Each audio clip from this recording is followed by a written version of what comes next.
Bonjour tout le monde, soyez les bienvenus. Aujourd'hui sur Légende, partie 2 avec Didier François. C'est la continuité de l'émission, on enchaîne en une fois pour nous.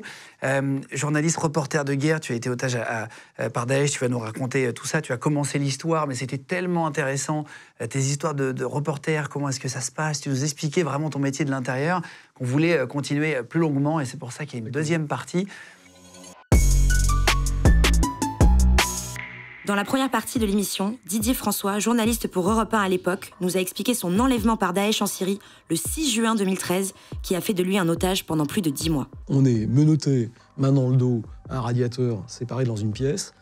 Moi, il met du gaz lacrymogène sur le bandeau que j'ai sur les yeux. Donc on peut pas se gratter. Ah là, quel enfer. Et interdiction de dormir. Ils nous appellent régulièrement ou ils viennent nous frapper. Dans la deuxième partie de l'émission, Didier François va nous raconter ses conditions de détention, la torture physique et psychologique qu'il a subie, comment il a tenu le coup et les négociations qui lui ont permis de revenir en vie. Je vais reprendre, alors, si tu veux bien, par rapport à ce que tu me disais l'autre fois. À quel moment, au bout de combien de temps, tu apprends qui sont tes ravisseurs? Est-ce que si c'était le gouvernement syrien, si c'est Daesh, comment tu l'apprends et au bout de combien de temps? Alors, au début, effectivement, c'est la grosse interrogation. Est-ce que j'ai été attrapé par les mecs du régime ou est-ce que j'ai été chopé par un groupe islamo-radical? Assez rapidement, dès qu'on arrive sur l'hôpital d'Alep, c'est clair qu'on est tenu par un groupe islamiste, d'autant que les mecs se cachent plus, là. Enfin, les gardiens syriens, eux, disent qui ils sont. La seule difficulté, c'est qu'à l'époque, on ne connaît pas encore vraiment Daesh. C'est l'État islamique, on connaît Al-Qaïda, enfin Jabhat al-Nusra, mais c'est le tout début de la scission, donc il faut quand même qu'on se fasse un peu expliquer c'est quoi cette nouvelle organisation, qui d'ailleurs se définit comme un État. Et ça, c'est pendant les interrogatoires, le premier, un gars qui s'appelle Abou Beida, qui est franco-marocain, hollandais, qui mène les premiers interrogatoires et qui nous explique, grosso modo, qu'ils sont une scission d'Al-Qaïda. C'est là que je découvre la réalité de l'affaire.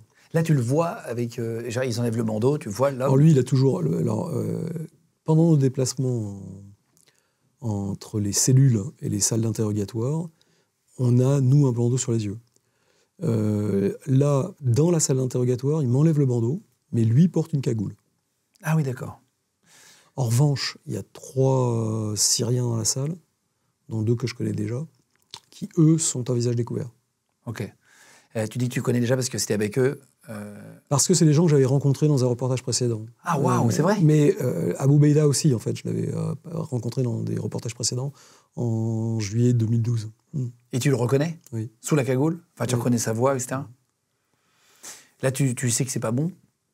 Ah bah, de toute manière, c'est pas bon depuis le départ. Il n'y a rien de nouveau sous le soleil. Non, mais tu sais que c'est pas des mecs qui font semblant, c'est des vrais... Non, mais aucun fait semblant dans la zone de guerre. Ça n'existe pas. Dans une zone de guerre, les gens font pas semblant. Quand on se fait choper, c'est mauvais. De base. Voilà. Là, quand tu es sous l'hôpital pédiatrique, tu dis, tu le vois qu'il est dans un hôpital, ça se voit, ou le sous-sol? Oui, on voit qu'on est dans un hôpital, ouais, clairement. T'as compris tout de suite? Oui, parce que surtout, en plus, je sais que cet endroit était l'ancien quartier général de Jabhat al-Nusra. Puisqu'en fait, il y a 2... C'est quoi Jabhat al-Nusra, pardon? Jabhat al-Nusra, c'est le groupe islamo qui était celui lié à Al-Qaïda. En fait, moi j'ai déjà travaillé sur Alep, j'y suis déjà allé à plusieurs reprises en reportage. Je sais que cet endroit-là est le quartier général des islamistes. À côté, il y avait un autre quartier général qui est celui d'un autre groupe qui s'appelle Liwa al-Tawhid, que je connaissais aussi, donc j'étais déjà allé dans... C'est là qu'il y avait la charia courte, la cour de justice islamiste, qui était mis en place par ce groupe. Donc je connaissais les endroits, je savais qu'on était dans cette zone, qui était la zone des quartiers généraux, d'un côté la résistance syrienne et de l'autre côté les islamistes syriens. T'es habillé en orange? Il t'habille comme... Non, pas tout de suite. Pas tout de suite? C'est après qu'on sera habillé en orange.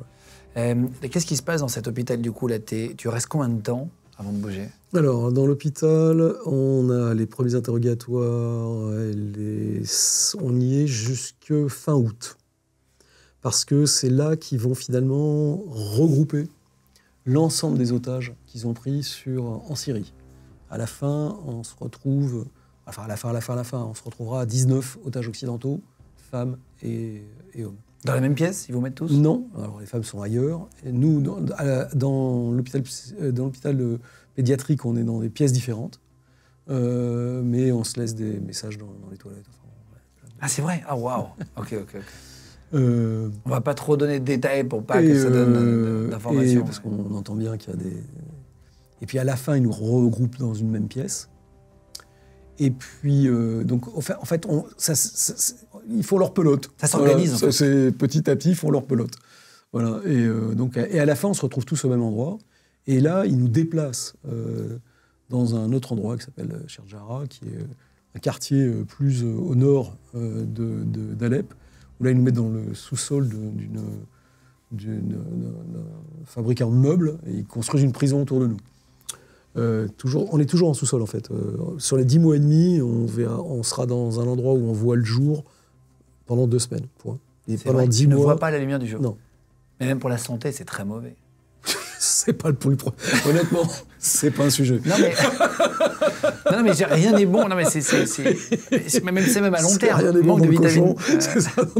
Rien n'est bon dans la détention. Non, c'est pas possible. Honnêtement, c'est pas notre sujet principal. C'est pas ouais, entre la torture, la bouffe, les morbacs. Tu manges peu, ils te donnent, ou est-ce qu'après ça 30 s'améliore? kilos quand même. Non, ça ne s'améliorera jamais. Le contrôle de la nourriture est une façon de contrôler les prisonniers. Le sommeil et la nourriture, c'est ce que tu disais. Le sommeil, la nourriture, la violence. Ouais. Et la violence. Bah oui. Ça fait 3 leviers qui permettent de... Est-ce que tu as du temps, la journée, pour parler à Édouard, où il y a toujours quelqu'un qui vous surveille, ou est-ce que vous avez des moments de répit? Non, dans la journée, alors, faire attention, il y a souvent quelqu'un derrière la porte, et souvent, ce qu'ils font, c'est qu'on se rend compte qu'ils mettent un téléphone portable pour enregistrer ce qu'on se dit derrière la porte. Voilà. Pour savoir si on se dit des trucs, voilà.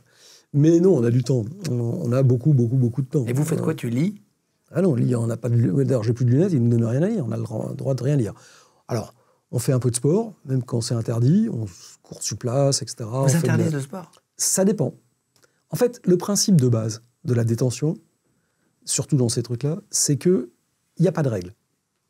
Les règles changent tout le temps. Le même gars qui va décider un jour d'amener de l'eau ou du thé rentrera 1 heure après pour vous foutre une branlée, remarquer, sans aucune raison, et c'est le même. En fait, l'idée, c'est totalement cyclotimique. C'est que vous ne sachiez jamais... Sur quel appui, voilà, pas d'appui. Exactement. C'est le principe de base. Donc, il n'y a pas de...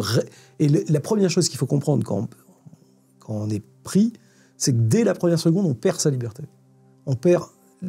Et perdre sa liberté, ça veut dire perdre tout droit de décider de quoi que ce soit, à part de rester digne, et perdre aussi Enfin, ils ont le droit de vie ou de mort.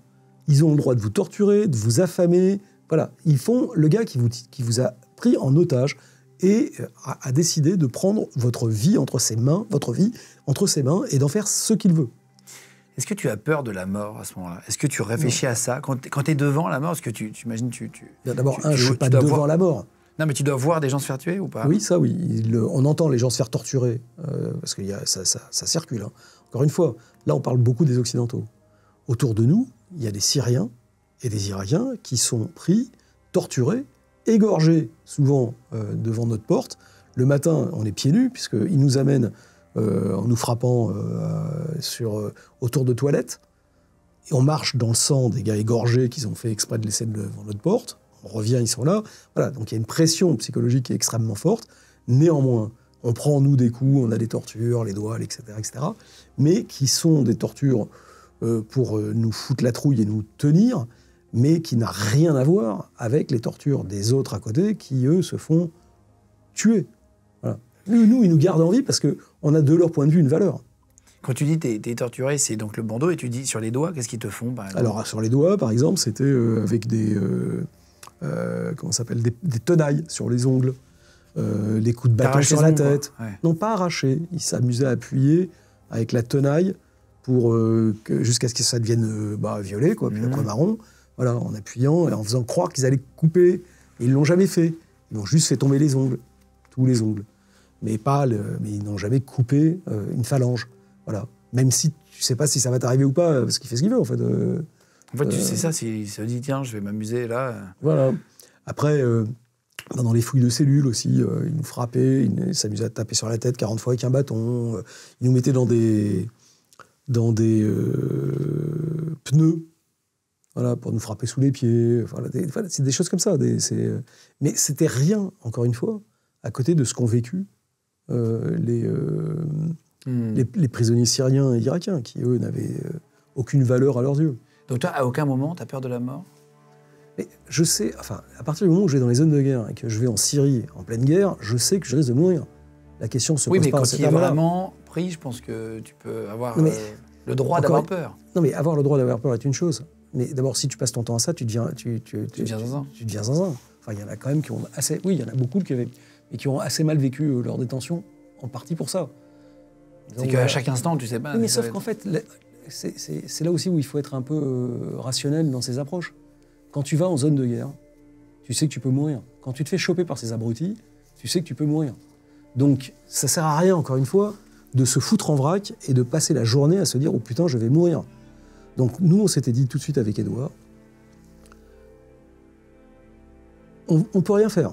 Voilà. En fait, fondamentalement, on n'a plus la main. La seule chose que nous allons faire, c'est d'essayer de survivre. On sait qu'à l'extérieur, l'appareil d'État français essaiera de tout faire pour nous sortir, parce que c'est la règle en France. on a toujours service de renseignement. Oui, puis c'est la règle de solidarité nationale qui fait qu'on ne laisse pas nos compatriotes si on peut les sortir. On essaie de les sortir. Voilà. Il y a des tas de pays qui refusent de négocier. Nous, on négocie. On refuse de donner n'importe quoi en échange d'eux, parce qu'on appelle ce qu'on appelle un game changer, quelque chose qui, par exemple, permettrait à ce groupe de devenir trop dangereux. Ben, on ne le fera pas. Libérer un certain nombre de gens ou leur donner des sommes monstrueuses, etc., ou des armes, on ne le fait pas. Donc il y a des limites, des lignes rouges à ce qu'on accepte dans les discussions de la négociation, mais on négocie pour essayer de sortir, toujours. C'est la règle en France. On a cette chance, en tant que Français, de savoir que notre appareil d'État essaiera de sauver nos compatriotes, toujours. Donc nous, notre rôle, c'est de tenir. Et on sait que si jamais, alors s'ils n'y arrivent pas, ils n'y arrivent pas, mais c'est pas de leur faute. Les gars qui nous ont pris auraient pu nous relâcher, c'est leur choix. C'est pas la faute ou le choix de l'appareil d'État français, même si eux essayent en permanence de faire pression en te faisant faire des déclarations au président, machin, en disant « Venez me sauver, vous êtes des salauds, ils t'ont fait ça? » Ah oui, bien sûr, on en a fait plein. Mais Tu veux dire face caméra où ils te filment? Oui, bien sûr, on y reviendra. C'est intéressant à comprendre le phénomène. Mais en fait, donc on sait qu'il y a ça. Nous, notre boulot, entre guillemets, la seule chose qu'on puisse faire, c'est tenir. Voilà. Donc il faut se mettre en mode survie. Avec un deuxième truc qui aide à tenir, c'est de se dire, si jamais je sors, encore une fois, ce n'est pas garanti, mais si jamais je sors, je vais être débriefé. Et dans ce débriefing, je vais avoir ramené le maximum d'informations qui permettra de repérer, de retrouver ces cons. Voilà. Parce qu'ils représentent une menace. Voilà. Et donc, on a commencé à faire ça avec Édouard. Tous les matins. On emmagasinait, on regardait la porte s'ouvre dans quel sens. Combien de pas on fait pour aller aux toilettes? Il y en a combien? Est-ce qu'il y a une ouverture? Pas d'ouverture? Est-ce qu'on a entendu un surnom, ce qu'on appelle une kunia, un nom de guerre d'un des gardes, etc. Et tous les soirs, discrètement, on se mettait côte à côte et on se répétait et on essayait de tenir le compte des jours qui passaient avec les 5 appels à la prière. Parce qu'ils faisaient leur prière, donc etc. Donc on s'est fait prendre le 6.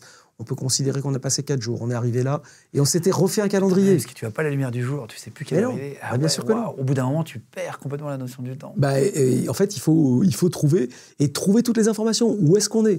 Donc par exemple, alors, ils avaient des fois, ils oubliaient d'enlever le plastique dans lequel il y avait les petites galettes de pain, là. Et sur les plastiques de galettes de pain dans le monde arabe, il y a toujours c'est écrit. La boulangerie, quoi. Ouais. Comme les boulangeries, mais il y a écrit Alep ou l'endroit où on était. Donc on essayait, voilà, à chaque fois, on essayait de trouver les informations. J'avais réussi aussi à piquer dans la salle la salle de toilette, là. Il y avait une poubelle. Dans la poubelle, il y avait des canettes de coca ou de soda, là. Et donc j'avais réussi à piquer discrètement l'opercule, enfin le rond, là. Donc on se servait pour s'enlever nos menottes avec Édouard. T'as fait une clé avec l'opercule dans un soda? Avec Édouard, on était menottés ensemble. Alors j'avais demandé, et puis en plus il m'avait menotté du côté... moi je suis gaucher, donc On a quand même réussi à changer de côté. Et après, ça nous permettait de se cacher, d'avoir la nuit, on enlevait une des deux menottes qu'on gardait cachées sous la couverture. Et si on entendait la porte blindée de notre cellule s'ouvrir, on remettait mais ça nous permettait de mieux dormir. Parce que tu es obligé d'être attaché tout le temps. Ben oui, on était attachés ensemble. Tu remettais la menotte. Et puis surtout, aux toilettes, c'est pas très très agréable. Voilà, parce que j'aime bien Edouard, mais enfin bon. Parce qu'il ne vous détachait pas même pas aux toilettes. Mais non.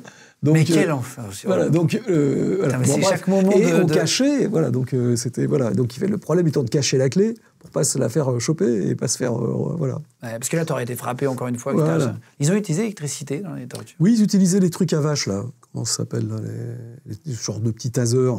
Ouais, les colliers électriques là, ça. Voilà. Des espèces de petits bâtons électriques pour faire avancer, ouais.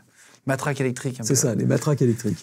Ah ouais, d'accord. Est-ce que... Alors, j'ai la réponse, mais je vais te la poser quand même, parce que je pense qu'il y en a qui vont se la poser aussi.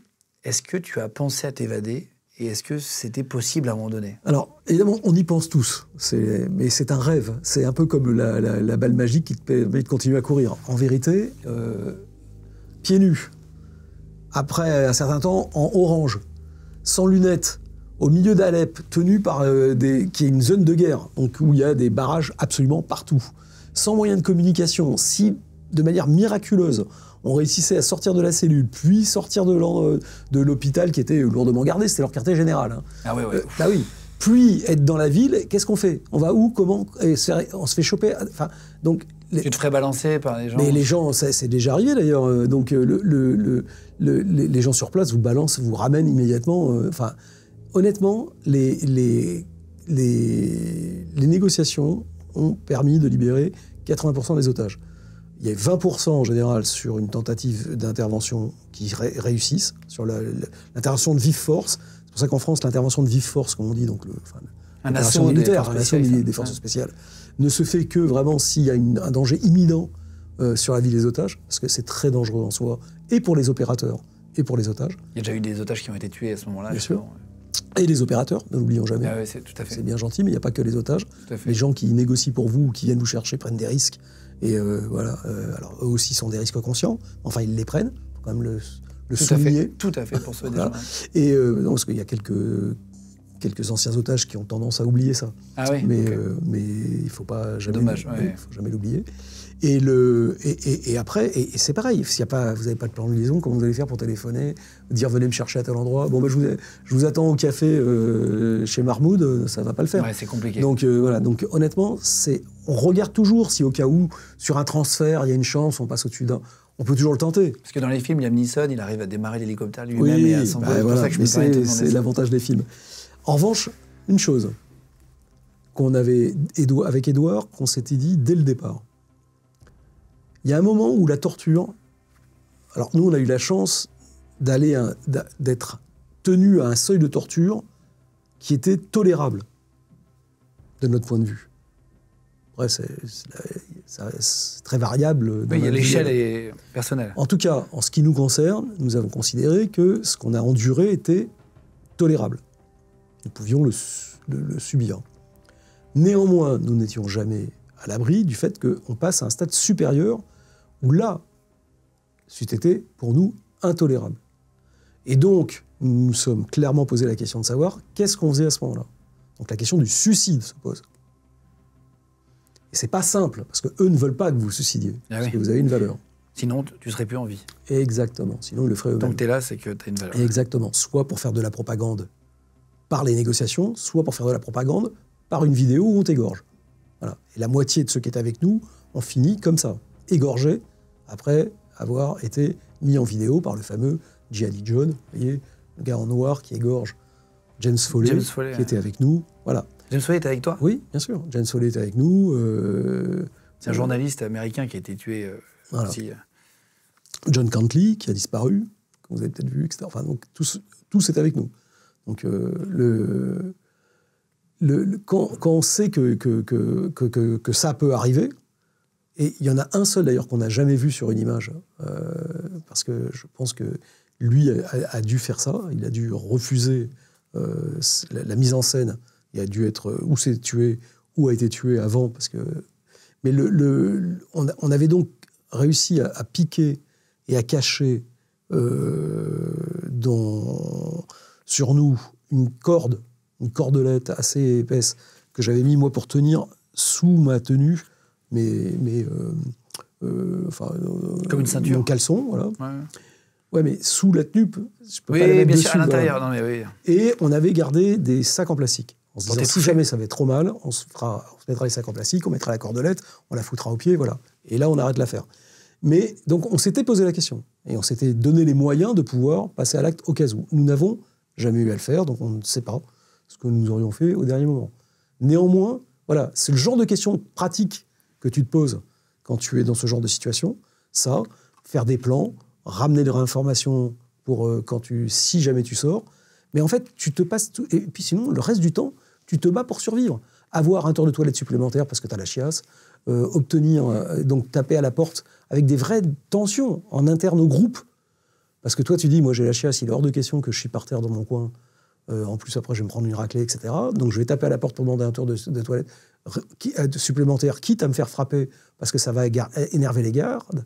Donc des gens dans la cellule te disent « Ah non, fais pas ça, ça va les énerver. » Vous vous engueulez entre vous au bout d'un moment. Mais bien sûr, évidemment.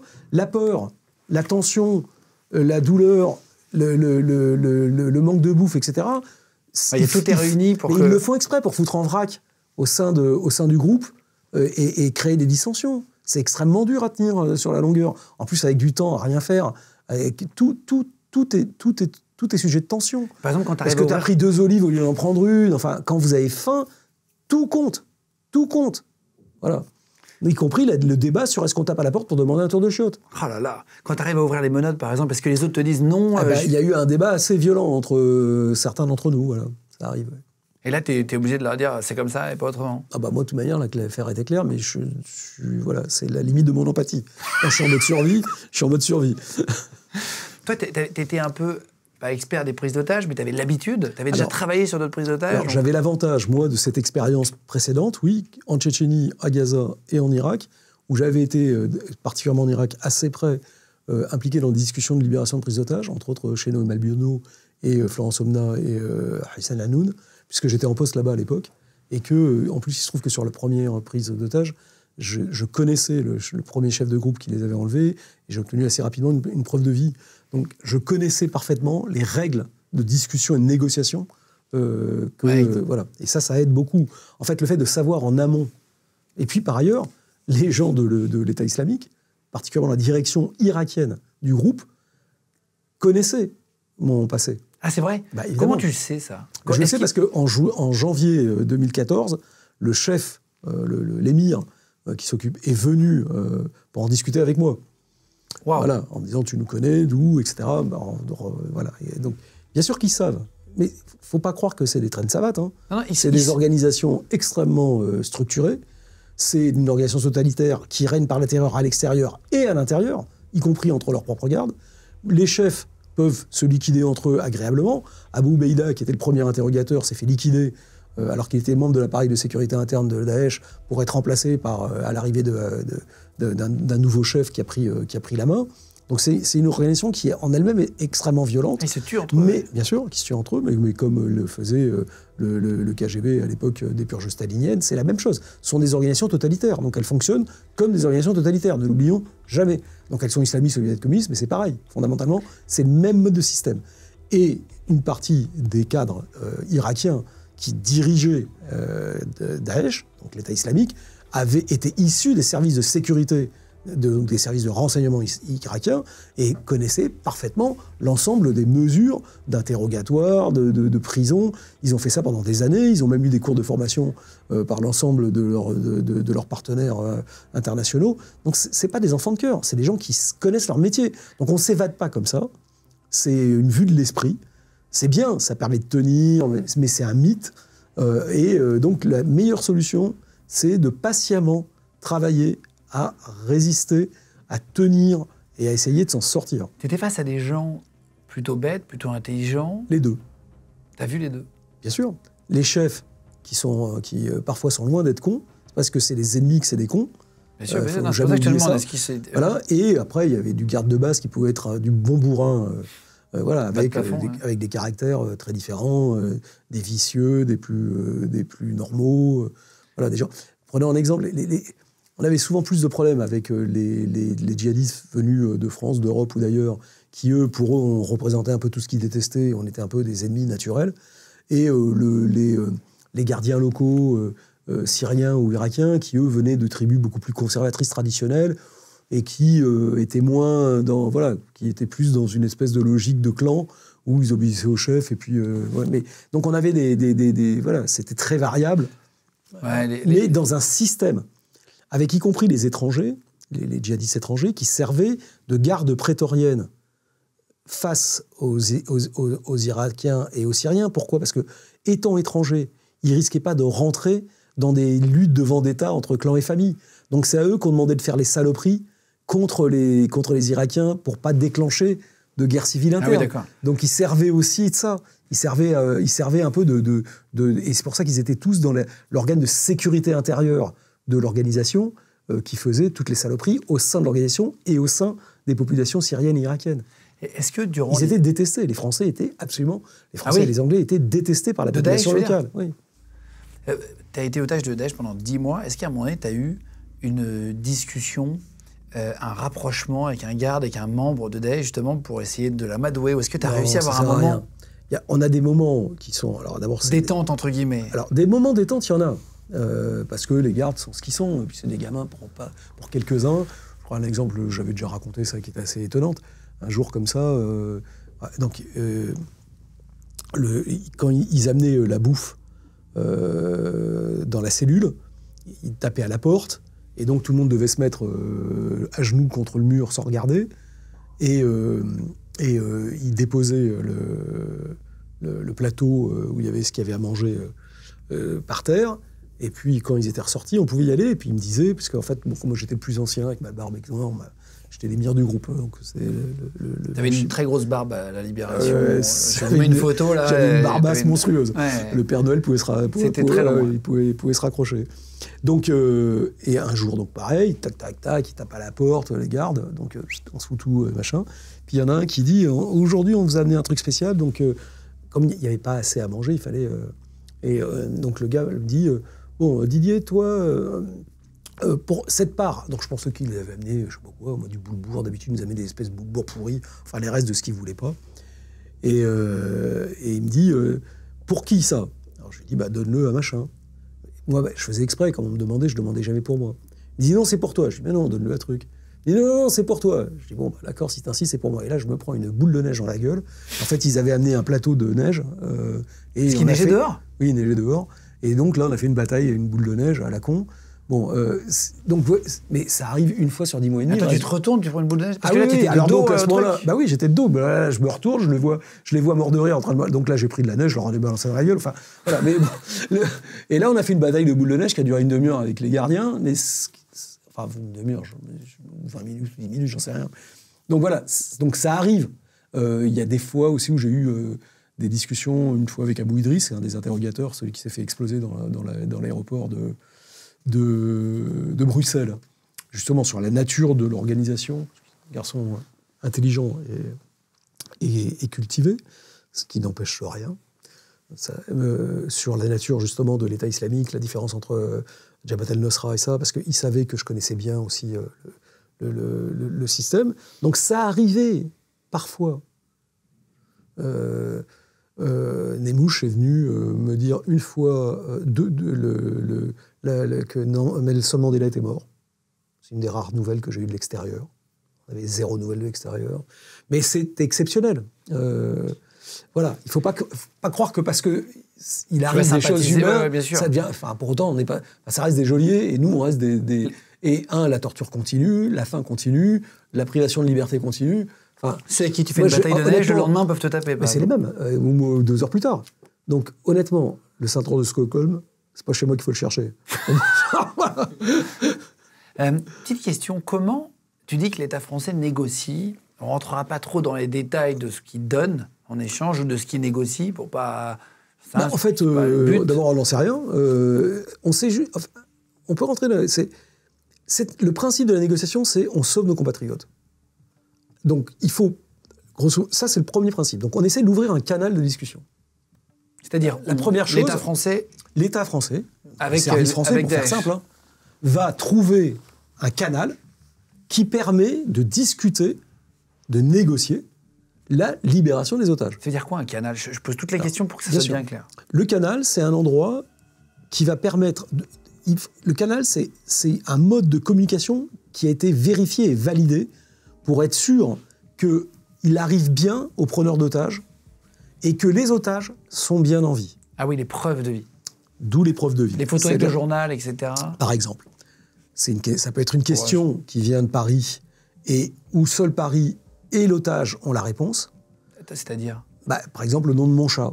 Ah oui, ils vont demander à ta femme. Voilà, ma femme va leur donner le nom de mon chat. Typiquement, mon chat s'appelait Grozny, pour ne pas le nommer. Grozny, pourquoi ? Parce qu'il avait été... il venait de la guerre de Tchétchénie. Oui, c'est ça. Ah oui, donc mon chat, voilà, le nom de mon chat, ma femme le connaissait, moi je le connaissais, mais Joliet ne le connaissait pas. Il n'apparaît nulle part dans... Voilà. Sur Internet. Sur Internet. T'as pas de compte Instagram sur ton chat encore. Voilà, non. Voilà. Donc, toujours faire attention à ce qu'on met sur Internet, c'est un réseau social. Voilà. Donc, voilà. Donc, en tout cas, il n'y a pas. Donc, il n'y a pas ma femme non plus, d'ailleurs. Donc, quand le garde vient me demander, moi je réponds, lui envoie l'information par le canal, qui peut être un homme, qui peut être un site internet, j'en sais rien, ça peut être n'importe quoi le canal. Ça peut être du physique, ça peut être de l'humain. Mais en tout cas, ce canal est validé. C'est-à-dire qu'il arrive jusqu'au geôlier et ils ont la preuve que tu es en vie. Ça, c'est très important. Donc le mec rentre dans la cellule, il dit comment s'appelle ton chat. Voilà. On se dit merci. Et ça, c'est le moment le plus important d'un otage. Pourquoi ? Parce que les fameuses vidéos où on dit t'es en orange, t'as le drapeau de Daesh derrière, et tu fais tel journal et tu fais une déclaration à la con, genre j'en appelle au président de la République, venez m'aider, je vais mourir, etc. Bon, enfin, voilà. En fait, tu sais qu'elle est tournée, mais tu sais pas où elle va. Elle peut parfaitement. Donc, tu sais jamais si elle va être amenée, pas amenée, si elle n'est pas arrivée, pas arrivée. Donc, pour toi, ça ne te donne aucune information réelle en tant qu'otage. La preuve de vie, en revanche, tu sais que le canal est ouvert.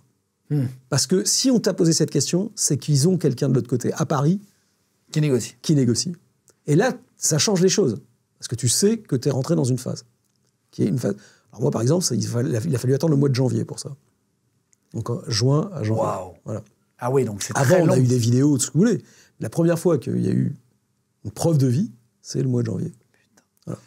Donc, c'est important, parce que la preuve de vie est en fait la seule chose matérielle qui te relie à Paris. Qui relie, voilà, exactement.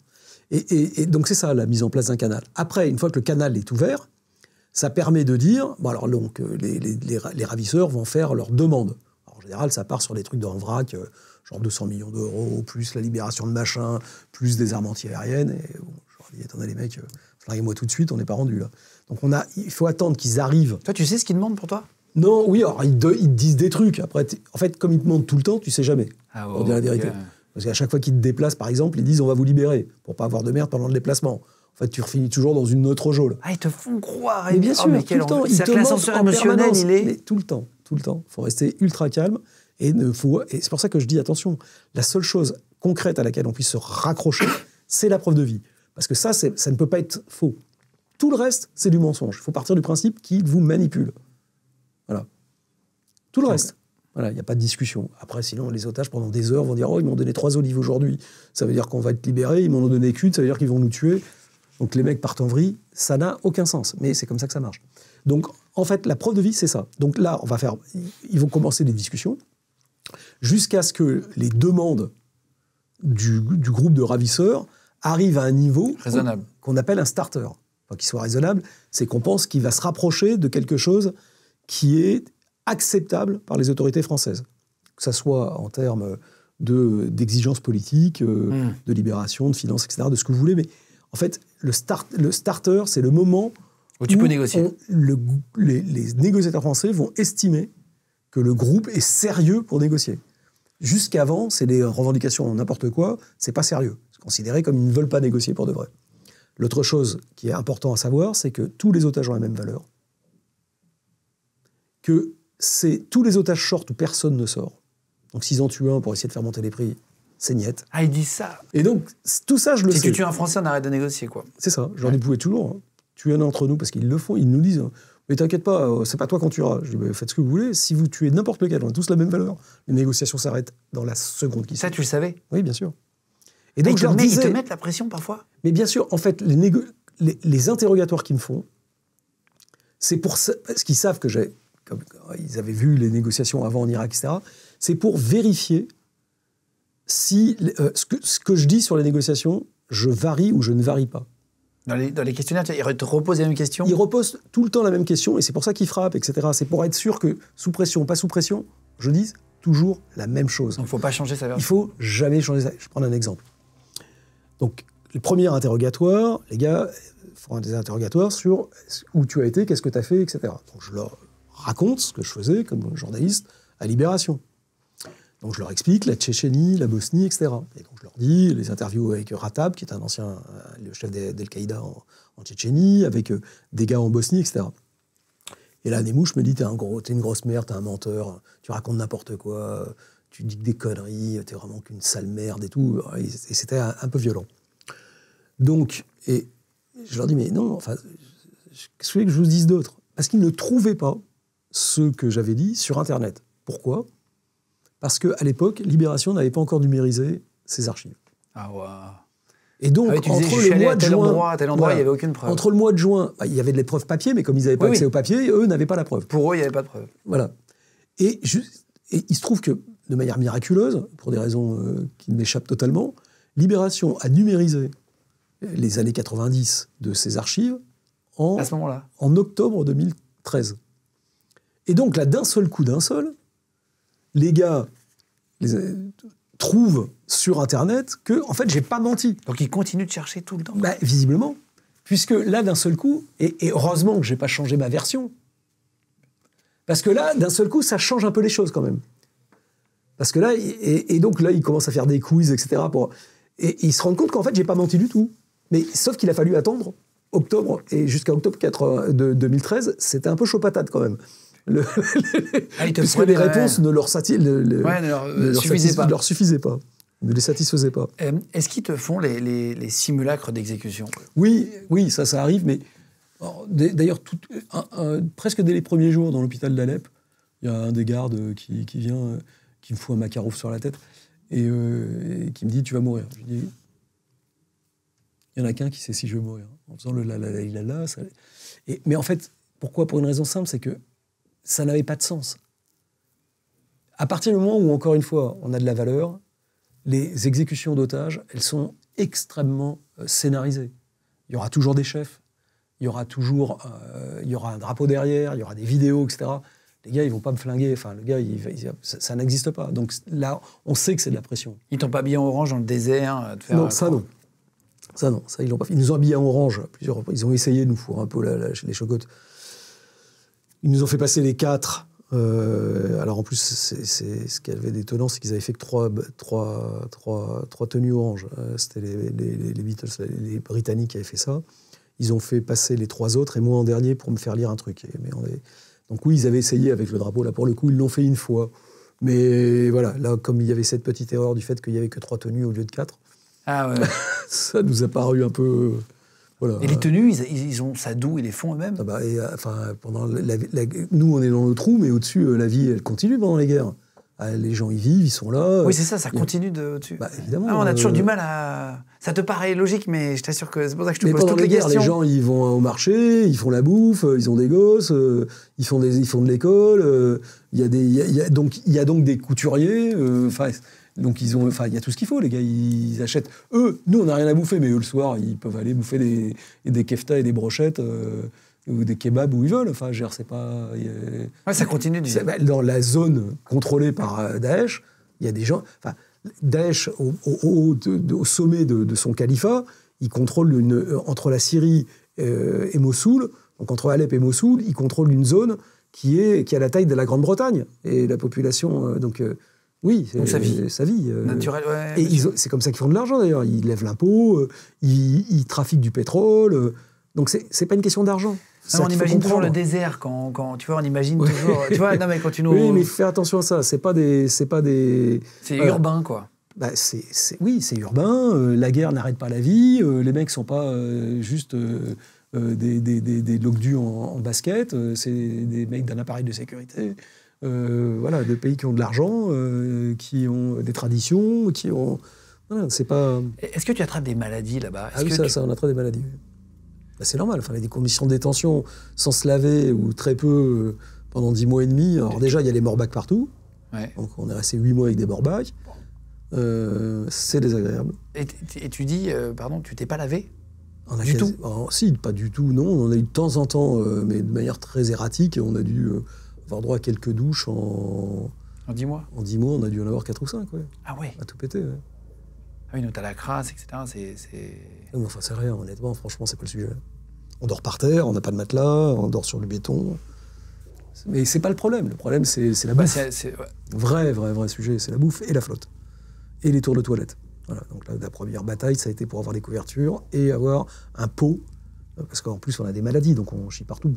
Donc avoir un pot à merde, pour appeler un chat un chat. Ouais, voilà. Mais ce qui est pratique, parce que ça permet après de cacher les clés des menottes. Ah, tu foutais la clé? C'est le seul endroit qu'ils fouillent pas dans une cellule. T'es tranquille. Hein. Comme ils sont hygiénistes au dernier degré, ils vont pas les foutre, eux, leurs mains dans la merde.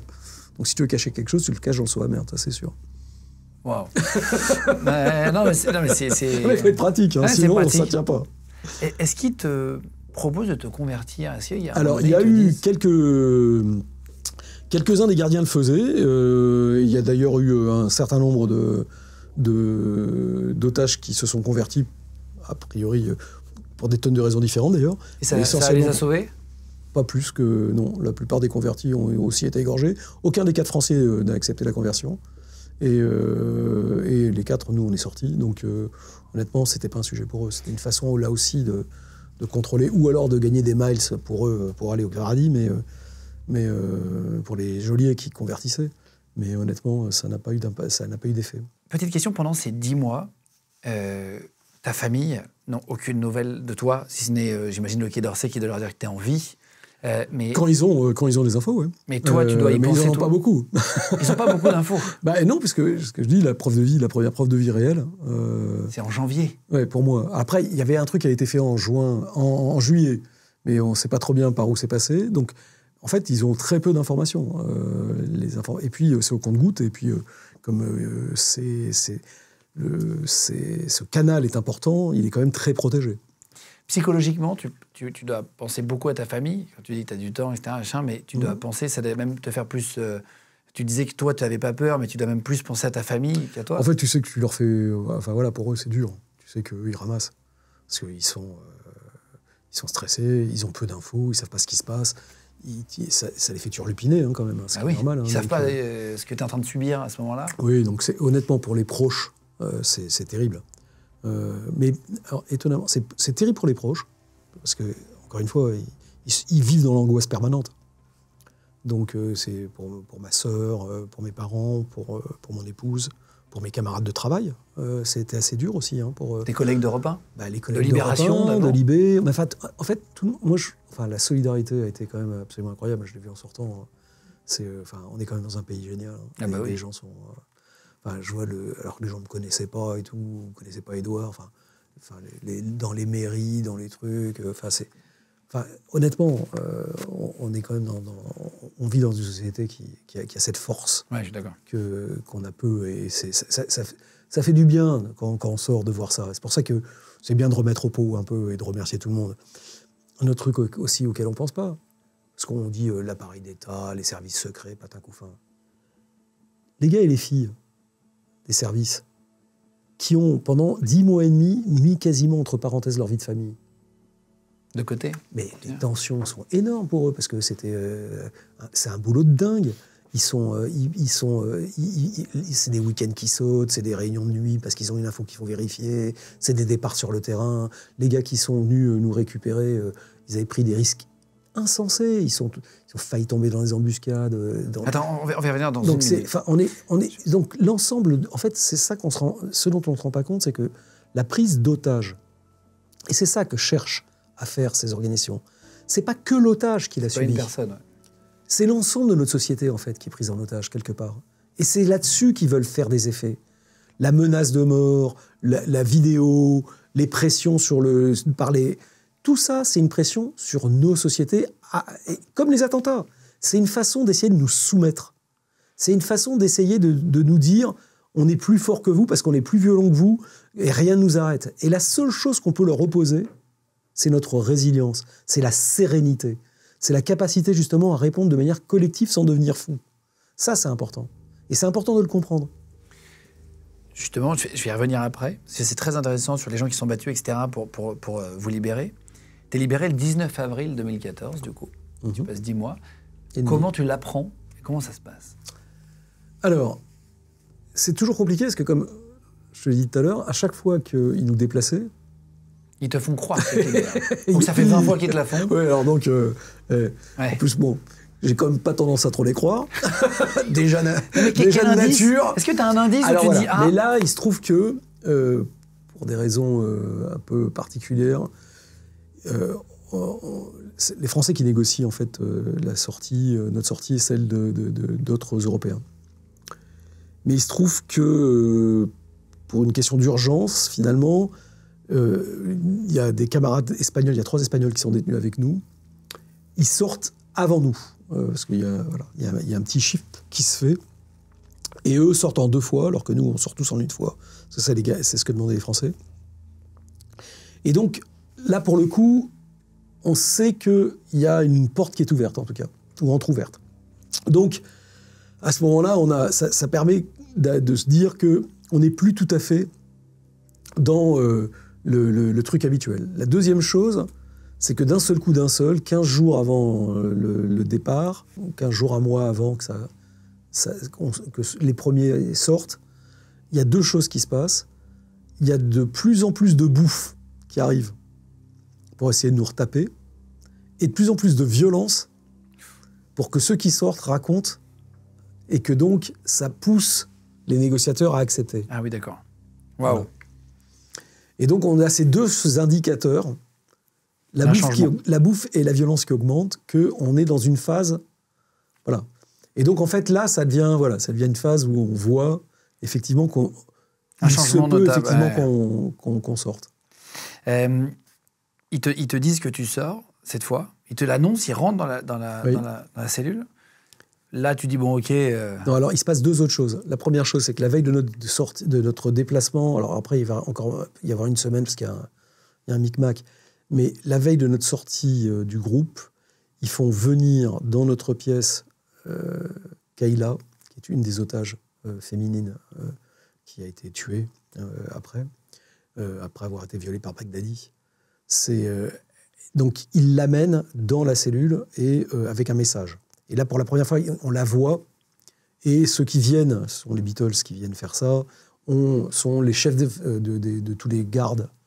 Et donc, on sent que là, il y a quelque chose de très nouveau.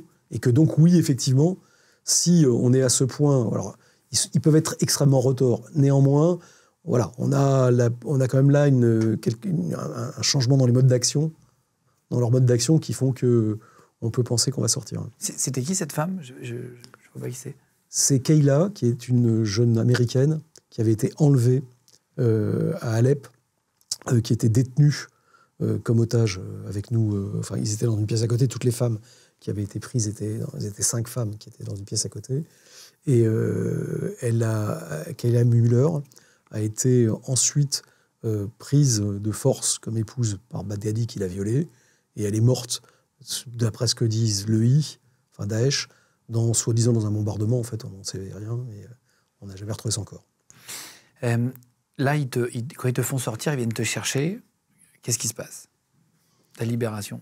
Alors, ils nous mettent dans un véhicule qui nous amène dans une autre... La dernière geôle, en fait, dans laquelle on va être...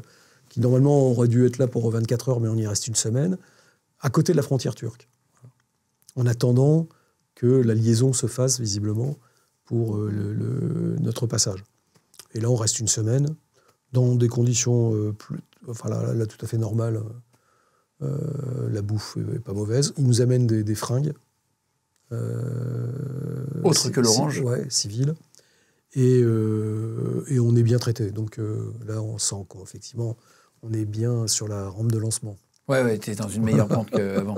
Et ils viennent te chercher, tu rencontres... Ils te mettent quoi avec une cagoule Non, là, pour le coup, on n'a plus de cagoule. C'est un Tunisien, c'est un émir tunisien qui est là, avec un garde dans notre bagnole, et qui nous amène à la frontière. Là, ils nous sortent de la voiture. C'est toujours attaché quand même? Non, on est libre. On est libre. Après, ils sont armés jusqu'aux dents, et puis il y a plusieurs voitures autour, mais on n'est pas entravé. On n'est pas libre, mais on n'est pas entravé. Et là, pour le coup, ils nous amènent à la frontière. Ils téléphonent à un capitaine des services de renseignement turcs qui est de l'autre côté de la frontière, et on traverse à pied, de manière illégale, la frontière, et on est récupéré de l'autre côté. Par le capitaine, tu le vois? Le fameux capitaine turc, oui, que je vois. Qu'est-ce qui se passe quand tu es face à lui? Rien, il nous ramène, lui, il nous prend et nous amène dans une caserne. Il te serre la main, il te prend dans ses bras? Oui, alors oui, on a dit, on est assez content quand même. C'est la première fois que je suis content de voir un capitaine turc. C'est pas tous les jours que je serre dans mes bras un capitaine de l'armée turque. Mais voilà, j'étais assez content de le voir, il faut dire ce qu'il est. Et le moment où tu pleures, où ça retombe? Non. Non, c'est vrai? Non, parce que, alors, le truc marrant, c'est que les Turcs, par ailleurs, engagent une procédure judiciaire pour entrer illégale sur leur territoire. Pour vous? C'est assez formaliste, la Turquie aussi. Après, le ministre turc des Affaires étrangères m'a appelé et ils ont arrêté la procédure, ce qui fait que je peux repasser en Turquie, mais sinon ça me foutait dans la merde parce que pendant 2 ans, alors la Turquie c'est important pour aller prendre l'avion pour l'Afghanistan, pour tout ça. Bon bref, donc tout ça s'est arrangé, mais sur le coup, ça a commencé comme ça. On va faire une déposition, un procès verbal en fait, au commissariat. Et ensuite, ils nous avaient mis dans un centre de détention pour la nuit. Mais non. Oui, si. Alors, ils n'avaient pas fermé la porte, on pouvait téléphoner, etc. Les Français sont venus nous récupérer. C'était énorme. C'est ce que je veux dire. Alors, il y a d'ailleurs un d'entre nous qui a pété un peu une durite sur le tamis. Il en avait marre. Il te remet dans une cellule. Je disais, mais laisse tomber. Oui, mais la porte était ouverte. Honnêtement, c'était. Non, mais ça, t'avais des vrais lits et tout, ouais. Hein? T'avais un vrai lit quand même. À lire, enfin, c'était une. Oui, enfin, il y avait un bas-flanc. C'est mieux qu'avant. Ah oui. Non, mais puis là, pour le coup, en fait, on était libre. Il n'y avait plus de sujet. Ils nous amenaient à l'hôpital pour vérifier qu'on allait bien. Enfin bon. Mais donc, parce que je lui disais, là, honnêtement, pour vous en aller, c'est pas dramatique. On n'est plus. Non, mais j'aurais pu vous prendre une petite chambre d'hôtel. On n'est plus à 8 heures près. Ouais, non, on n'a pas eu droit à la chambre d'hôtel. On a eu droit au centre de rétention. Et à partir de quel moment tu vois les services de renseignement pour dire ce que donc, quand les services de renseignement nous récupèrent, là, ils nous avaient amené d'ailleurs. Ils nous amènent des rasoirs pour qu'on puisse s'enlever la barbasse. Ils nous amenaient des fringues qu'ils avaient été achetés dans une grande marque Decathlon, pour pas les nommer. Donc on est tous. Ils vont à Decathlon. Enfin, visiblement. C'est la tenue que vous avez quand vous êtes avec Hollande. Exactement. Voilà, qui est la tenue Decathlon de l'otage libéré. Vous êtes chez pareil tous les deux, d'ailleurs. Ben voilà, c'est les Dalton. On a le grand, le petit, le moyen, le truc. Voilà. Une veste beige. Voilà. À quel moment t'appelles ta femme? Alors, en fait, le soir, dès que j'ai la main sur un téléphone portable, je l'appelle. Tu demandes pas au capitaine turc tout de suite son portable pour appeler ta femme? D'abord, non. Enfin, là, on est dans un processus où on peut pas faire grand-chose. De toute façon, t'es plus à 10 minutes près, comme tu dis. Exactement. Non, puis, alors, elle est prévenue côté Paris. Alors, en plus, la veille, elle est sortie avec des copines. Donc, elle laisse son téléphone un peu loin du plumard. Et donc, elle s'est couchée un peu tard, donc elle se lève pas très tôt, vers 9h, je pense. Et là, depuis 7h du matin, il y avait sur son téléphone appel en absence, enfin, tu vois, Élysée, François Hollande. C'est François Hollande qui l'appelle lui-même? Il y avait tout le monde essayait de l'appeler parce que tout le monde essayait de la joindre pour lui dire que j'étais sorti. Et alors, c'est ma sœur qui appelle sur le fixe que personne n'avait pensé à appeler. Ah ouais, elle dit, en fait, ils cherchent tous à te joindre. Didier, visiblement, est sorti. Alors là, c'était le bonheur. Incroyable. Voilà. Et tu la retrouves comment, ta femme? À quel moment? Sur l'aéroport, à Villacoublay. Non, parce que... Ah oui, je sais pas si elle était venue te chercher en Turquie, si elle avait pu venir tout de suite. En Turquie, on est revenu avec un avion du service, où là, c'était sympa. D'ailleurs, on a eu un grand... Ils avaient mis la bonne table pliante française de l'armée française vert kaki à l'intérieur du Transal, mais sur laquelle ils avaient quand même fait Royal au bar. Ah, c'est vrai, saucisson? Un peu de bouffe, non? Cassou les binous. C'est vrai? Ah bah oui, le menu. Mais est-ce que ça, c'est pas le meilleur moment quand tu mets c'est génial, cassou les binous, quelle bonne idée. Voilà, de se taper du saupiquet. Quand même le pays de la gastronomie, quoi. Exactement. Même la gastronomie de base, avec le bon faillot et la bonne bière, c'était parfait. Alors, sous contrôle du Toubib, quand même, qui voulait être sûr qu'on n'allait pas passer la barre gauche après 10 mois et demi du trop gras. Mais oui, là, on sait qu'on est libre. T'as perdu 30 kilos. Ouais. Oui, j'étais... Mais alors, le truc, étonnamment, en sortant, donc, pareil, jamais fait de cauchemar, ni pendant... J'ai toujours eu cette chance de dormir comme un bébé, même pendant ma détention. Le seul vrai truc qui a été... où j'ai mis 2-3 ans à m'en remettre, c'est les crocs. Je n'arrivais jamais à être rassasié. Ah, c'est vrai? Mais après, j'étais devenu bouboulitos. J'avais pris... C'était l'enfer. Ah, t'as pris du poids après? J'ai tout repris, mais plus. Mais je bectais. Alors d'abord, j'avais le choix. Enfin, en fait, quand t'as le choix, il paraît que tu vas au supermarché, t'as envie de tout bouffer. Non, mais c'est pas ça. Non, c'est pas... Alors, il y avait 2 options. Il y avait l'option antidépresseur ou l'option vin rosé. Moi, j'ai pris le rosé, évidemment. Donc, j'avais pas besoin des antidépresseurs. Il n'y avait pas de raison que je me prive. Donc, ensuite... Le frometon, je pouvais... Le fromage? C'était l'enfer. J'avais besoin de fromage et de baguette, donc je bouffais du colomier. C'est vrai? Grosso modo, mais bien sûr, le camembert était trop petit pour moi. C'était... et tout, j'avais toujours faim, j'avais besoin de mâcher. En fait, ça, c'était étonnant. C'est vrai, de mastiquer. Il fallait que je mastique. J'avais souffert de la faim pendant notre détention, le soir. Quand on s'emmerdait, j'en salive encore. C'est énorme. On avait inventé un truc avec un copain italien qui était détenu avec moi. J'adore cuisiner. Voilà. À la maison, c'est moi qui cuisine. J'aime bien faire le marché et cuisiner.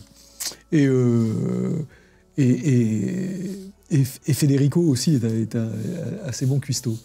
Et donc le soir, dans la cellule, on se racontait... un otage aussi. Hein, oui, qui était otage et qui est italien. Et qui s'en est sorti. Aussi. Et donc le soir, on s'était fait un truc, c'était le non-menu of the day. Donc qu'est-ce qu'on n'allait pas bouffer aujourd'hui? Et donc on se faisait le menu de ce qu'on n'aurait pas bouffé. Mais quel enfer! Et après... ça te fait saliver. Non, mais pire que ça. Une fois qu'on avait fait le menu, on s'échangeait les recettes. Donc, on partait sur des trucs de délire absolu, genre, tu vois, le lièvre à la royale, des trucs. C'est vrai. On s'est changé des putains de recettes et on salivait, mais comme des boxeurs. On avait des trucs qui coulaient, c'est l'enfer. Mais j'avais des crocs. Et donc, c'est normal. Tu manges du pain. C'est infernal. Mais il y avait rien. T'avais que pain, vache qui rit, olive. Mais on avait que dalle. On avait du boulebourg de temps en temps. Il nous affamait. Donc, on avait les crocs tout le temps. Et ça, je pense que j'ai mis 2-3 ans à t'en remettre. À arrêter dès que je voyais un truc, je me jetais dessus comme un vorace. Enfin, grosso modo, c'était Obélix. On te donnait le petit morceau de truc et tu mettais le sanglier dessus, quoi. Attends, et question, tu disais que t'as fait une blague avec, t'as dit antidépresseur ou alcool, j'ai pris l'alcool en rigolant. T'as pas fait de syndrome post-traumatique après? T'as pas été... Non, mais c'est pas obligatoire. Le syndrome post-traumatique, ça peut exister. Après 10 mois de détention, ça aurait été... D'abord, c'est pas une question de temps. Le syndrome post-traumatique, malheureusement, peut se faire sur un coup simple et rapide. Sur un braquage, ça touche tout le monde. Voilà, il y a personne n'est en soi immunisé. Après, ça ne touche pas automatiquement tout le monde. C'est-à-dire, tout traumatisme ne devient pas un syndrome. C'est important à comprendre. Pourquoi? Parce que il y a un des problèmes aussi. Alors ça, c'est un truc important quand on sort de détention. Alors évidemment, voir des psys et tout, pour voir comment ça se passe. Mais il faut avoir une approche totalement rationnelle. Il ne faut ni l'exclure, ni tomber dans l'excès inverse, qui est la victimisation. Ah, c'est vrai? Mais oui, parce que ça, c'est un vrai drame. Pourquoi? Parce que tout le monde, dans le sens où tout le monde te dit... Et voilà, les gens pensent être sympas en disant « Oh là là, mon pauvre, ça doit être dur ». Et veulent te ramener à ta condition de victime. Or, victime, tu l'es, certes. Enfin, il s'agit pas de bonne intention, mais ce n'est qu'une partie de ta vie, une toute petite partie de ta vie. C'est pas ce qui te définit. D'accord? Bien sûr. En tout cas, pas à partir du moment où ça ne te pose pas suffisamment de problèmes pour vivre mal. Donc, c'était la première discussion à avoir avec le psy. qui était de définir. Ah, tu vois un psy tout de suite? Ah bah, et quand ils débriefent, ils te font tout. Ils te font les dents, ils te font les oreilles, ils te font le cerveau, ils te font tout. Tu vois des psys, tu vois les gars qui voient... Enfin, on te fait des radios, on regarde toutes enfin, tu vois un dermato, enfin, c'est normal. En Turquie, tu fais ça direct ou en France? Non, en France, au Val-de-Grâce. Donc là, voilà. Tu fais un check-up complet, quoi. Ah bah, ils te font le check-up de tout, mais ce qui est normal. Enfin, là, pour le coup, il faut le faire. Et là, après, se pose la question de savoir, et le psy essaie de définir, de déterminer si tu risques de faire un syndrome post-traumatique ou pas. Donc, le traumatisme existe, mais en fait, c'est exactement... La psychiatrie, c'est comme le reste. C'est utile quand on a besoin, mais quand tu chopes la crève, tu commences pas par prendre des antibiotiques, tu commences par prendre plumard, aspirine et grog. Voilà. Si jamais ça passe pas, tu vas voir le toubib qui dit bah là on va vous passer aux antibiotiques ou à la cortisone, mais tu fais pas d'automédication. Bah, c'est la même chose pour la psychiatrie. D'abord tu vois si tu as un traumatisme, oui, est-ce que tu le vis, tu le surmontes, que tu sois tendu après 10 mois et demi, évidemment. Mais en fait, ce qu'il faut demander, c'est repérer quels sont les éléments qu'il faut que tu surveilles. Si tu te mets à casser les assiettes à la maison, il y a peut-être un sujet. Là, oui, effectivement, il vaut mieux que ton épouse ou ton compagnon ou ta compagne appelle le psy, mais sinon, il n'y a pas de problème. Oui, il n'y a pas forcément... Donc, il faut arrêter. Enfin, le premier mot j'ai même vu ça pendant le procès des mouches à Bruxelles. Donc, il y avait tous les témoignages, on s'est pris des coups dans la gueule, bref, un peu misérabiliste. Parce que c'était ton geôlier, etc. Ouais. Oui, voilà. Donc, il y a la juge qui dit « Ah, mais monsieur François, comment vous avez pu vous reconstruire ?» J'ai dit « Honnêtement, madame la juge, j'ai pas eu à me reconstruire, j'ai jamais été détruit. » Donc, on n'est pas automatiquement... Et quand on discutait avec Édouard sur la sortie, je disais « Édouard, on a 2 options. Surtout, en plus pour lui qui est plus jeune que moi, qui a 24 ans quand on sort. Soit on reprend tout de suite le taf, même si ça tire un peu sur la couenne, mais voilà, c'est comme la chute de cheval. Tout de suite. Vélo. Soit on va se laisser enfermer dans l'ancien otage. Alors bon, moi ça va, 64 balais, tout le monde sait que j'ai fait d'autres trucs avant. Mais il faut pas que tu te laisses, il faut pas que les gens puissent te foutre cette étiquette sur le dos et que toute ta vie tu sois l'ancien otage. Voilà, où les gens te voient, c'est mon pauvre chéri, mon machin, mon truc, mon bidule. En fait, c'est pas toi. Toi, t'es photographe de guerre, machin. Il se trouve que t'as été otage, ça a duré 1 mois et demi, c'était pas agréable, tu préférais que ça recommence pas, mais c'est pas ça c'est une partie de ta vie que tu ne vas pas effacer et qui existe, et c'est pas ce qui fait ton identité. Et donc ça, c'est important de le comprendre. On est quand même dans une société où il faut pas se laisser... la victimisation des gens, parfois, les empêche de rebondir. C'est-à-dire que, grosso modo, à force de vouloir toujours dire « Ah, ma pauvre victime, machin, etc. », on se fait enfermer dans une espèce de cocon qui devient un statut qui est inconfortable, mais qui semble l'être, confortable, et qui finalement empêche de rebondir parce qu'on n'est plus défini que par ça. Et on se repasse en permanence le film. Je ne dis pas... Alors, quand il y a un PTSD, donc il y a un stress post-traumatif, il faut le traiter. C'est terrible, c'est un enfer sur les gens, c'est un enfer sur les familles, c'est un enfer... Bien sûr. Et ça aussi, ça se prépare en amont. C'est-à-dire que plus on aura...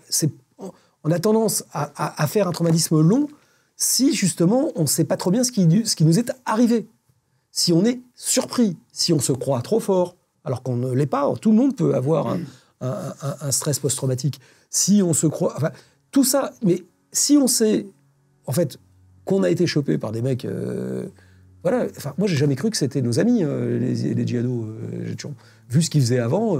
Voilà, j'ai jamais pensé que parce que j'étais journaliste ou quand on était dans une ONG, on était à l'abri de l'affaire. J'ai pas de syndrome de Stockholm, c'est-à-dire j'ai jamais pris fait et cause pour leurs conneries. Donc, à partir de là, il y avait zéro raison que d'un seul coup, tout ça est assez... Et je sais surtout 2 choses. J'avais dit ça aussi à Édouard quand on s'est fait choper. On s'inscrit dans quelque chose. C'est pas notre petit nombril. C'est pas toi, Édouard, moi, Didier. En plus, on a eu la chance d'être chopé un 6 juin. Et en 2013, c'était 70 ans avant. En 44, 69. Ouais. Mais quand on est sorti, c'était 70. Le débarquement de Normandie, où tu avais des jeunes mecs qui arrivaient de je sais pas où pour aller libérer notre pays sur les plages, sans savoir ce qui allait leur arriver. Ils y sont allés, ils l'ont fait. Donc, on est capable de tenir. Des gens l'ont fait avant nous, nos grands-parents, nos ancêtres, nos machins. Des gens le feront après nous, nos enfants, nos petits-enfants, etc. Donc, il n'y a pas de raison. On fait partie de quelque chose. On fait partie d'une chaîne. Et il n'y a pas que nous. Voilà. Ça aussi, c'est important. Si on participe de quelque chose, eh ben, on est moins fragile. Parce qu'on fait partie d'un tout. On prend des CAPA, des journalistes.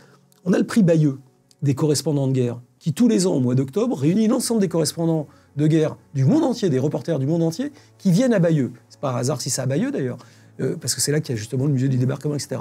Mais c'est aussi là où on a un cimetière. Un cimetière où tous les ans, on met une plaque, une grande stèle tombale. À Colleville, tu sais à Bayeux, sur lequel il y a le nom de tous les reporters, de toutes les nationalités qui sont morts dans l'année.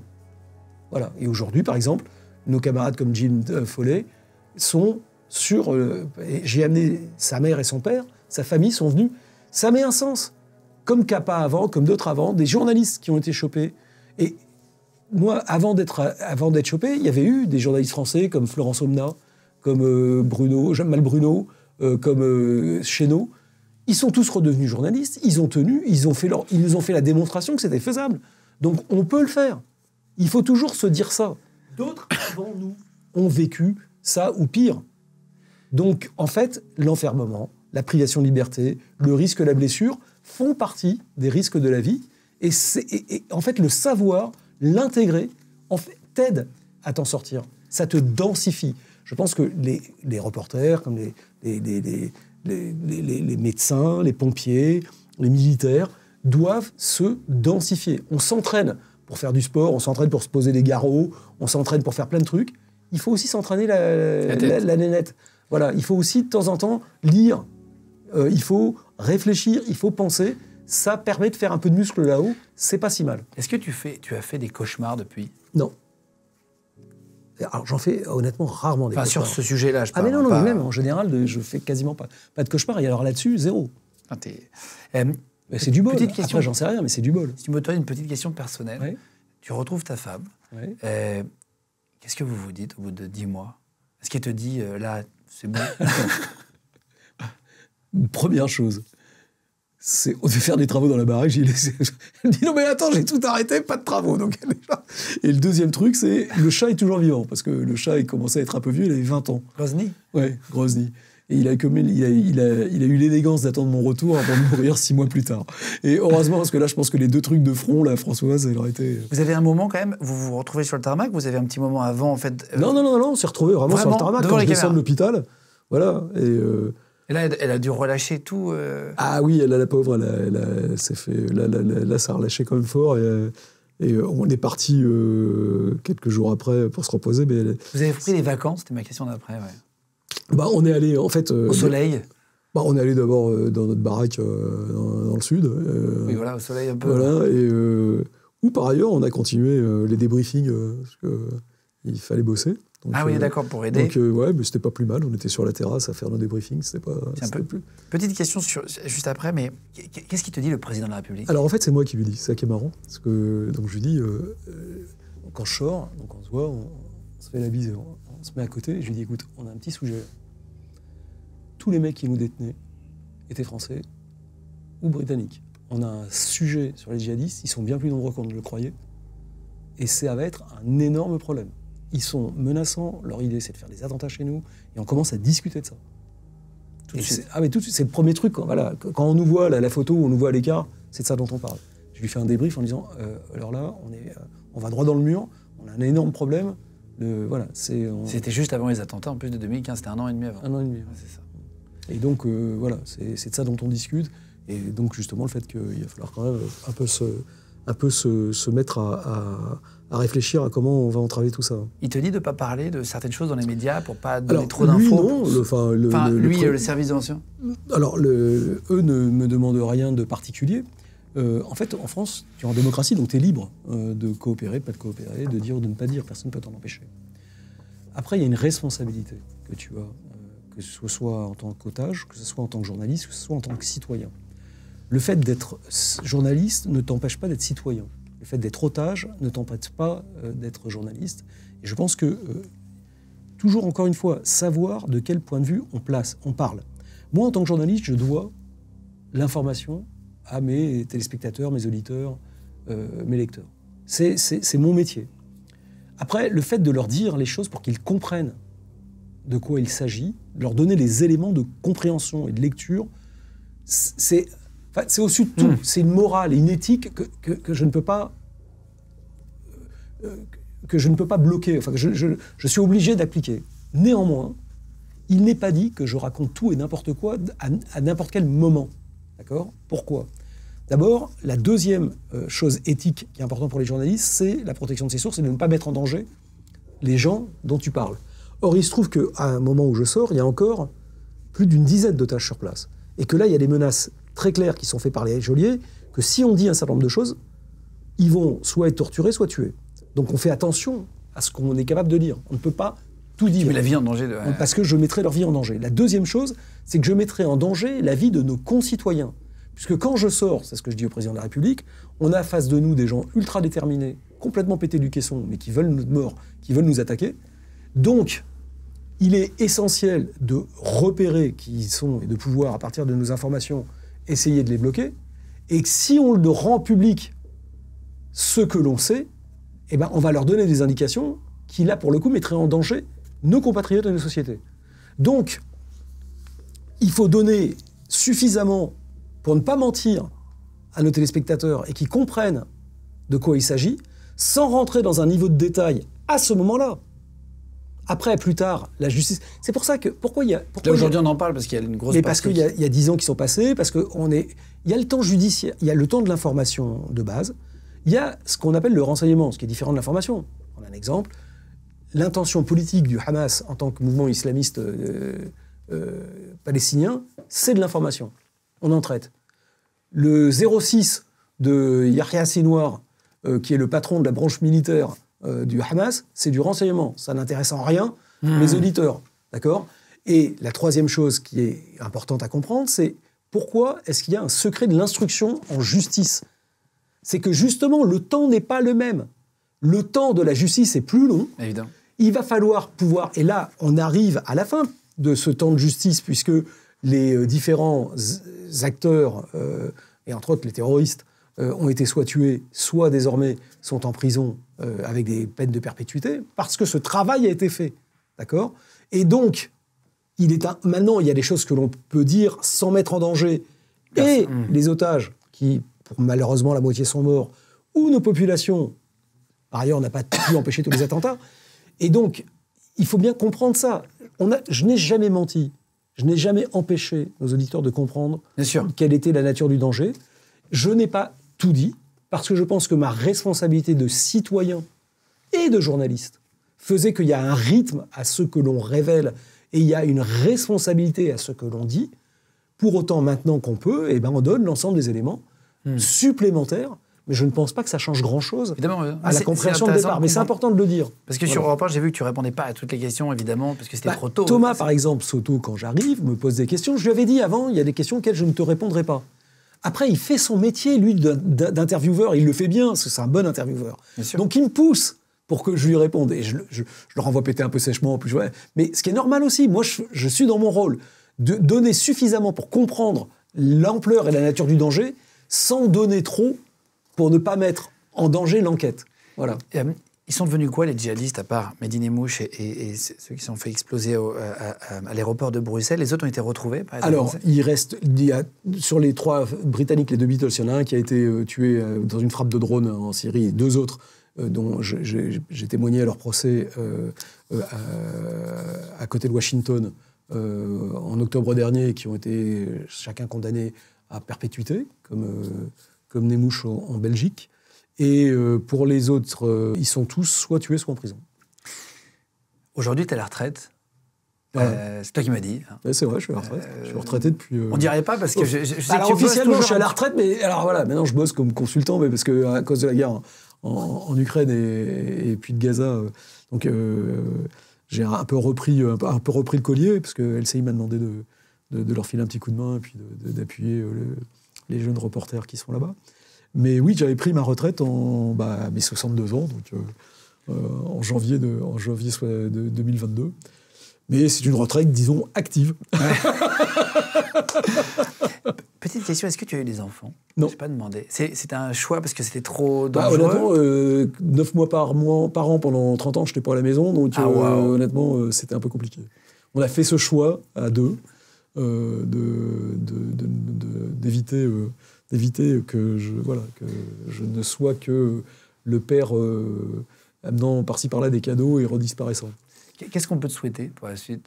Que ça continue, quoi. D'avoir la patate, je pense qu'honnêtement je l'ai, voilà. Non, enfin rien, que tout se passe bien. Enfin, honnêtement, moi j'ai une vie. Non, mais je vois. Bah, il n'y a pas de misérabilisme. J'ai une vie de rêve. Je fais un métier que j'adore, la femme que j'aime, un environnement génial dans un pays que j'adore. Honnêtement, je vois pas en quoi. Non, tout va bien. Eh ben, merci beaucoup d'être venu jusqu'à moi. Avec plaisir. J'adore l'émission. Merci mille fois d'avoir pris le temps d'expliquer tout ça, tout ce que tu as vécu, ton métier, reporter de guerre, en quoi ça consiste, journaliste sur les zones de guerre, etc. J'espère que ça vous a plu, vous aussi. En tout cas, n'hésitez pas à continuer de vous abonner, de plus en plus nombreux. Merci mille fois d'être là avec nous. On met une interview tous les mercredis, les vendredis et les dimanches. Merci de nous écouter en podcast audio aussi, de plus en plus nombreux. Vous pouvez commenter l'émission, dire ce que vous en avez pensé. On lit les commentaires. Moi, j'adore lire les commentaires le soir. N'hésitez pas à liker la vidéo et à mettre une petite cloche pour les notifications. Merci beaucoup à vous tous d'être là et à très vite.